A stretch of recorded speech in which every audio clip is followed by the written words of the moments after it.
नमस्कार शेतकरी मित्रांनो, आपण बनवणार आहोत डाळिंबासाठी साईजसाठी डाळिंबाची साईज. सध्या डाळिंबाची साईज साधारणपणे इकडे बघा 100 ग्रॅमपर्यंत आहे. आता आपण बनवणार आहोत स्पेशल साईजसाठी, ज्याने आपली जम्बो डाळिंब म्हणते. हे बघा, त्यासाठी आपण घेतले आहेत अंडे आहेत 20. त्याच्यानंतर याच्यामध्ये आपण टाकलं आहे 3 लिटर दही, त्याच्यानंतर 4 किलो अंदाजे गूळ, आणि याच्या व्यतिरिक्त आपण PSB KMB आणि थोडंसं साधारणपणे 3-4 किलोच्या आसपास शेण टाकणार आहोत.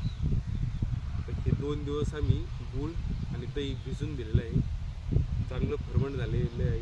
आता आपण आज त्याच्यात अंडी टाकणार आहोत आणि सोडायच्या 2-3 दिवस आधी PSB KMB टाकणार आहोत.